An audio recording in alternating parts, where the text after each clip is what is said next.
Well, good evening, Nonfiction Branders. It's me, DP Knudten, and I've got a really special guest. This is Lisa Galea, and she is actually a little bit north and a tad bit east of Sydney and just south of Brisbane in Gold Coast, right? Now, first question you got to answer is it Gold Coast or the Gold Coast? Gold Coast. So there is no definitive article in Gold Coast. Very cool. Well, anyway, welcome to the Nonfiction Brand podcast. I'm really excited to talk to you because as we were kind of doing a little bit of pre-show banter, it seems like we probably have similar careers, but different. And what I mean by that is I'm obviously coming from a writing background as a longtime copywriter and creative director, but you, on the other hand, are coming from the distaff side of creative land, which is art direction. And for any nonfiction branders out there who have not been in a creative department at an ad agency or a design firm, typically brains are bifurcated into you're a writer or you're an art director or graphic designer. So oftentimes people will be paired up. A writer will be paired up with a graphic designer or an art director with a design sensibility. I like to think of it as the visual and the verbal. Someone's got to be better at verbal. Someone's got to be better at visual. But ideally, there's a lot of crossover. 100%. We really do the same job, but I output it visually and you output it with words, I think. Yeah. And one of the things you learn, especially working at an ad agency, is when you find a creative who you mesh with, treasure them like the rarest pearl in the ocean because it doesn't happen often. And I think we're all aware of Walt Disney, and his whole idea of plussing things. And it's kind of funny. I say this because I look at your LinkedIn banner for your profile, and it's a quote from Walt Disney. People often ask if I know the secret of success and if I could tell others how to make their dreams come true. My answer is you do it by working. Walt Disney. Why did you choose that quote from Walt to be your kind of mantra on the banner of your LinkedIn profile? Well, Walt Disney I've been collecting memorabilia since I was 11. So I do have a big room that is now decorated with Mickey things. Only Mickey Mouse is now allowed in my house. I have to put a ban on most Disney. So Walt Disney, though, I've read all his stories and I really loved how he ran his business. And you have to put energy in, but you can dream as big as you want, but then I believe you put energy in, you have to make the effort to get your dreams to come true. But I do believe dreams can come true. That I think is in my definitely core belief. Well, looking at your resume listing or your CV listing in LinkedIn, you've worked for yourself quite a long time. Can you give us a quick overview of the career of Lisa Galea of Gold Coast, Queensland, Australia?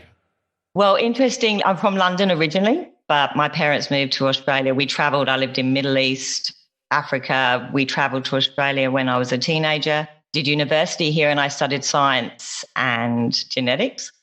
2 years in was like, what am I doing? I'd done art history and moved over to design. Then I went straight back to London. My dad was like, why don't you go back to London and see what it's like working there? I was thinking of getting married. I was like 19 as a silly girl. But I got to London and did 5 years working in advertising there. So that was really my groundwork where I learned my craft. I believe in print, design, and because I knew computers so well and I'd been using programming since I was like 11, studying design at university and college, there was no computers. My first year out, Apple took over the world. Right. There was a lot of creatives who couldn't use computers. And I was like this science nerd who could also do creative. So I got to work with some really top creatives, really making what they wanted happen on screen and print out and produce as they wanted, which it used to be a lot harder. There was no drop shadow button. So it was a lot harder to create that sort of stuff back then. Yeah. So I did that for 5 years and then moved back to Adelaide, Australia with my family. I eventually realised my parents were right. I'd probably have a better life in Australia than living in London, even though it's my hometown and I'll always love London. I worked in wine labels in Adelaide. There's not much advertising happening there. It is a city in Australia, but I'd say smaller town version, we would call it. What's the population? Probably got 1 million. I wouldn't know for now, but it is a small country town. Everyone knows each other. A city with one big main street. Got it. It's a beautiful place to live. It's a beautiful place lifestyle-wise, but there wasn't really advertising going on that level. But the wine industry is massive there, Hardy's, Penfolds. So I ended up working in the wine label industry for a few years. And then me and my husband went on a road trip up to Queensland, and I never went back home. I'd sort of just was like, I'm over it. I almost felt like I'd been designing and I was just pumping stuff out. Like I almost was at a toothpaste factory. It was just too easy. And it was just all the time wine labels. And I'm not that sort of person who likes to do repetitive stuff. So we went traveling and just decided Queensland. We went all the way to the top and got on the beach. And I was like, there's coconuts and palm trees and like no one on the beach. It's exactly what you'd imagine Australia to be like. Whereas Adelaide's like an English country town. Got weather, it's got English weather, the proper seasons. Up here, we just have wet and dry seasons, much more tropical. And I was like, this is where I want to live. If I'm going to live not in London, I want to live holiday. So basically, we started our own marketing business. He was already doing sales for car dealers, like running events. He'd been doing that in Adelaide. So he just came up to Queensland. I started working with him, doing all the direct mail and the advertising side of it. And yeah, we've been doing that for 23 years, I think. You know, that's the wonderful thing about being a creative. You can basically work anywhere because your tools are all in your head. You can go anywhere and reset up your computer system or whatever you want. And you can do it literally from anywhere if you have developed what I would call a personal brand that allows people to know who you are, what you do, and how you do it so that they come to you. I mean, yeah, you have to do some outbound marketing, but if you're a good creative, you have to do very little of that because your current customers become what I like to call your unpaid sales force. 100%.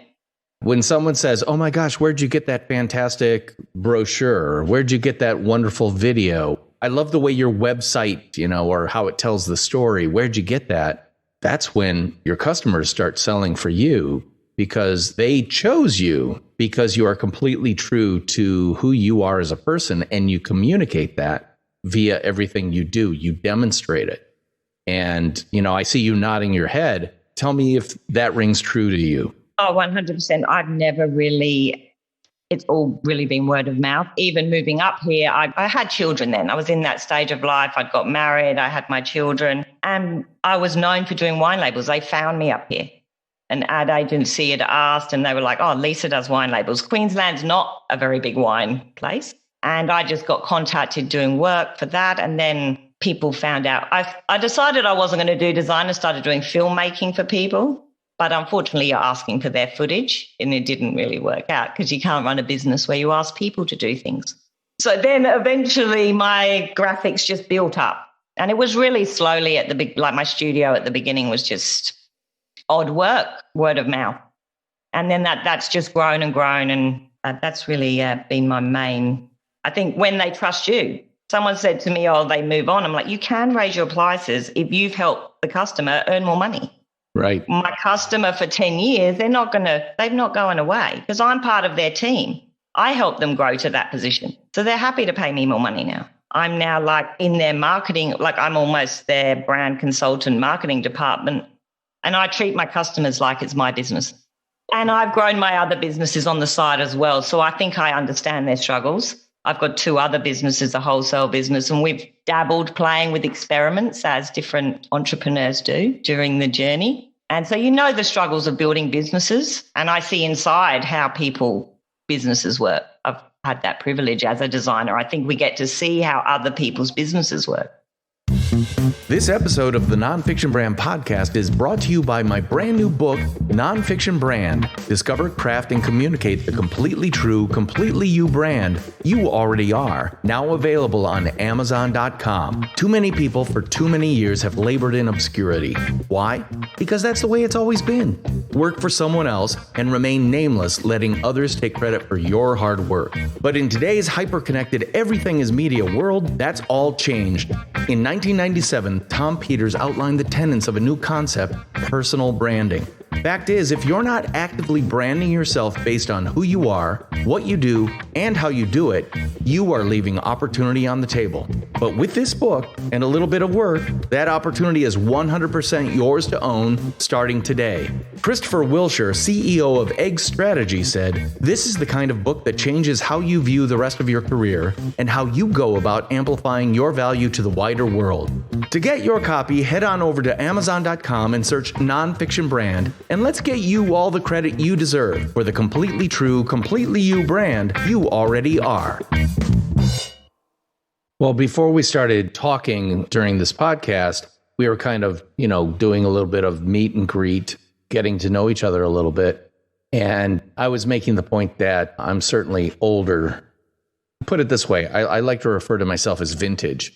And since you come from the wine industry, you'll appreciate what I mean by vintage. And you said more or less that that's a good thing. And that's funny you say that because I believe that to be true. However, one of the big reasons I've been such a violent proponent of personal branding is because I did it so poorly for 20 plus years of my career, where I was the creative engine working with a team behind the wall of an agency, kind of like an engine in a car. Well, here's the thing about an engine in a car. You may be doing really great stuff, but the moment that there is the thought in somebody's mind that, well, we should probably get a cheaper, newer engine because it's cheaper and newer, they can unbolt that nameless engine out of the chassis of the agency at any time, and they can just say, we no longer need your services. And I literally was that engine, a nameless engine, because I didn't bother to name my engine, my brand, to the point that people are like, no, you can't get rid of him. He's the reason we're here. But that's what I hear you saying is I'm a brand to the point where people wouldn't even consider leaving me because I'm their team. They know me. I'm a member of their staff, and it would never enter their minds to move on. No, they're not.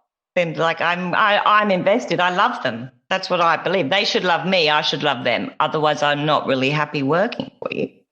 One of the points I wanted to make about bringing up the whole age aspect was that I do agree with you that there is value in having people who work for you who have their own business. Oh, 100%.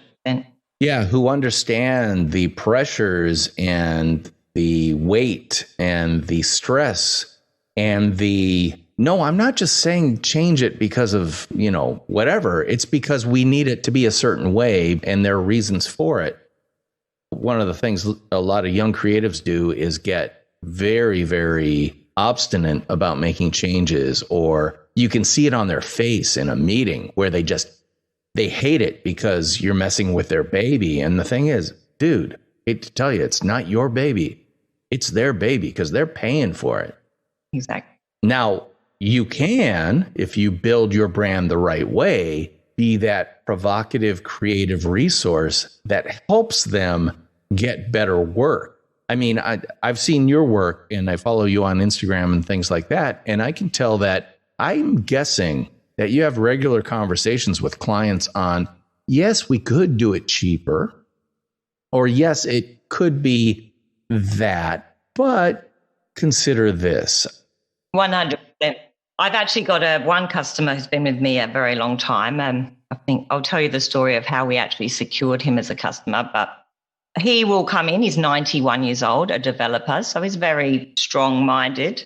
And sometimes he asks for changes and I will do exactly what he says always. But I would also then produce another copy of the brochure and say, well, this is what I would suggest, but here's both. What do you think?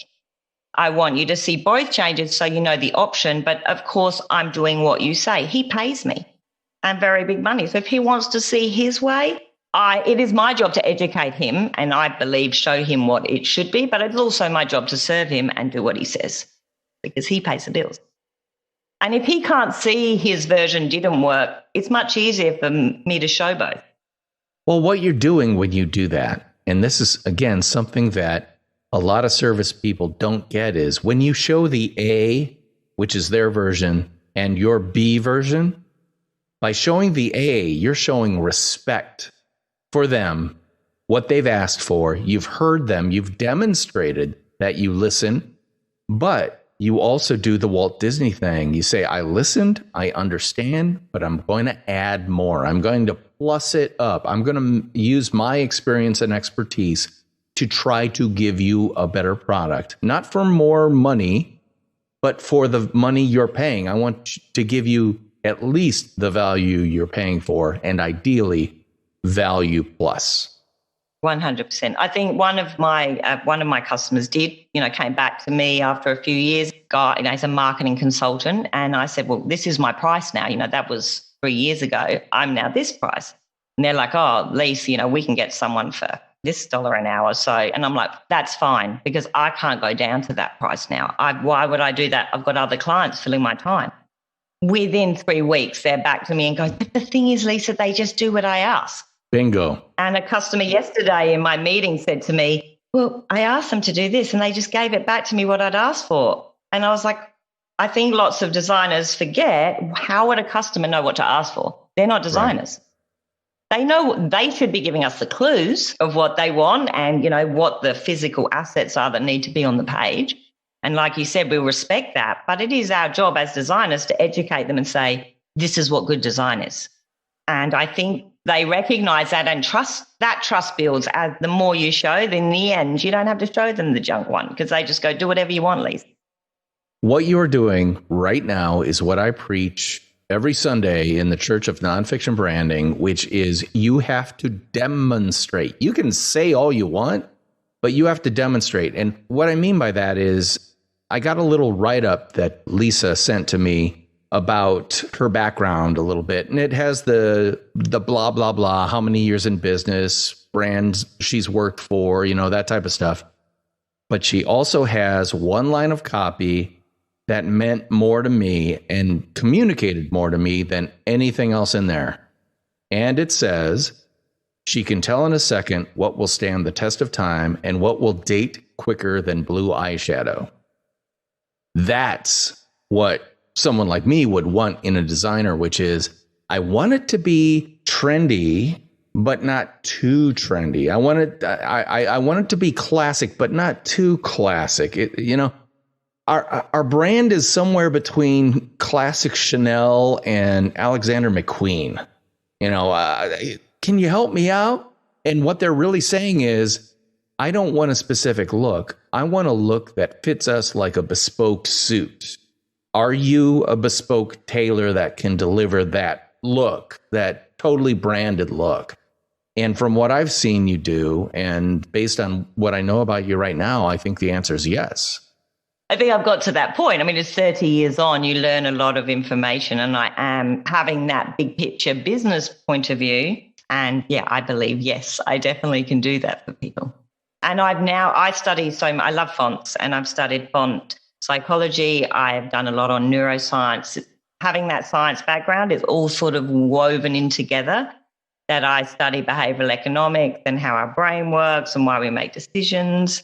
And fonts are body languages. It's not really a choice. It's okay to be trendy on social media and do what you want, but they are saying so much to that person without that person even realizing. So having that sort of knowledge, I think, also gives clients trust. Well, I'll be honest with you. One of the things I'm not a big believer in is the word salad after people's names, like certifications and stuff. Why? Because I'm a do-it-yourself guy, right? Everything I do is do-it-yourself. DP, DIY is what I call it. And I've been a self-taught everything my entire life. Like the guitars behind me, self-taught, which is why I don't play out much. Believe me, you don't want to hear it. But I will say this, that you recently got a behavioral economics certification from Ogilvy Consulting, taking the course. And I hate to say it, but you've been in your career quite a few years. I mean, at this point in your career, my career, people tend to stop flying and start coasting. And I got to tell you, I'm kind of impressed by that. It was awarded on January 3rd of 2021. So, I mean, that's really, really fresh. And it's about behavioral economics from Ogilvy Consulting, which is, David Ogilvy was one of the superstars of advertising from the previous century, which wasn't all that long ago. Well, one of the actual story of how we got that customer was from David Ogilvy's, one of his ideas. We sent the customer we had the meeting and then we sent a carrier pigeon. And the girl sat in reception for like 4 hours waiting for our 90-year-old man, who this was 15 years ago, to come downstairs. Eventually his reception said they're not going. They're standing there with a box and a pigeon. And when he opened the box, it said it's either yes or no. He had to just write it on and put it in the pigeon. And I think for him, he loves to tell that story when he introduces us of how we got that attention. And I mean, he walked out and sent the pigeon out the front door of his building. That's how you get attention. But it was David Ogilvy's idea. I wouldn't like to take the credit for it, but that's how you get attention. That's you go above and beyond. Yeah. And you demonstrate the quality of your thinking. And, it sounds like you embrace that philosophy from the get-go. I think you should always be learning too. That's why I study. Like I studied Kate's course 3 years ago on SEO. Every year, I pretty much study something.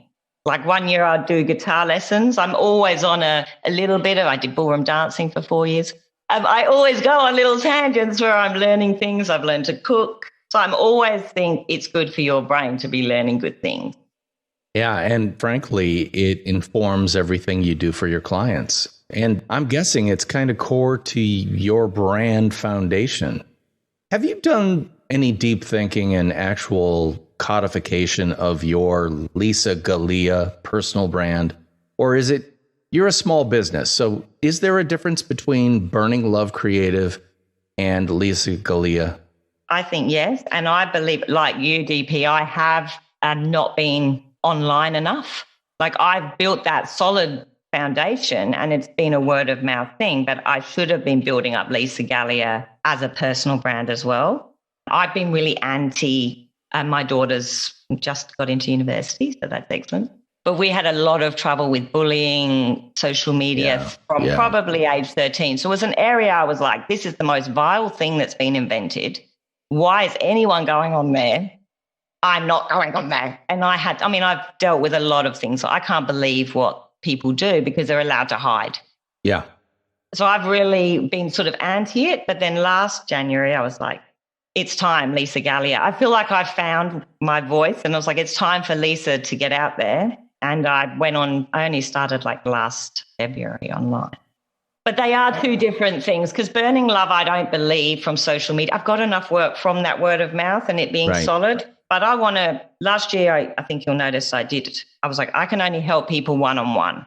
So I did Papua New Guinea for the Australian Awards. I've done mentoring, but it's been one-on-one really or small groups. Whereas my long-term plan is to be able to help more people. Mm-hmm. And I know I have to get out there and be online to do that. So, but I've met amazing people. I've loved it. It's a completely new, exciting world finding out about social media and how it works.